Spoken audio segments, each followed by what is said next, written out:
कहतरी की अइब की अधिया पर दे दी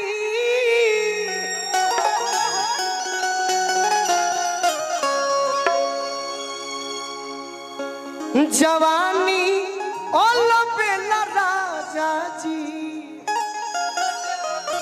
मान लो कि तू हमार बड़ भाई बड़ो हम तहर छोट भाई बनी तहरा पत्नी यानी हमार भौजाई के तू बाहर में सूरत गई बड़ा कमाया हम तंग कइले बनी तो तहर मेहरारू का कहता कि अइब की अधिया पर दे दी जवानी बेला राजा जी। तो देवरा कोई भी कोना सी घर में खेला समान बायो खेला राजा जी। देवरा कोई भी कोना सी घर में खेला अरे ओइबो कियो धिया पर दे घर पे आवाज बा ओइबो कियो धिया पर दे दी जवानी बेला राजा जी।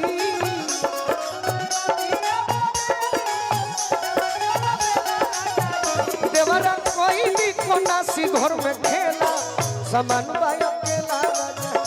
देवरा कोई भी कोना सी घर में खेला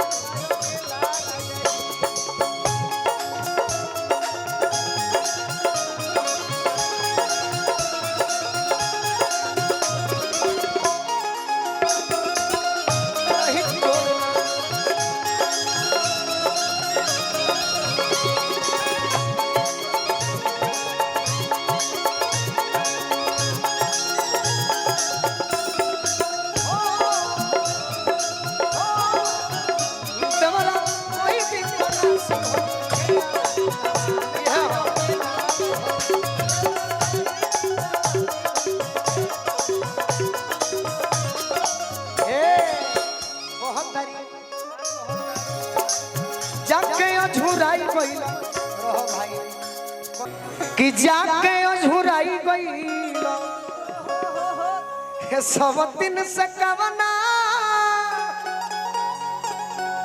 अरे चूल ही होई तू अच्छिया रोज खोजती लवना कि यही जा जवान दहिया खोजती कि यही जा जवान दहिया खोजतिया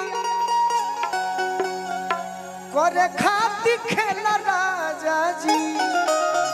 देवरा कोई दी कोना सी घर में खेला समान बायो खेला राजा जी।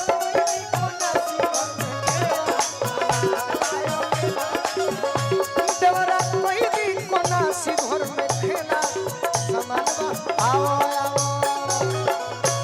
ढेर से ना बने तो कृष्ण जी पर चला।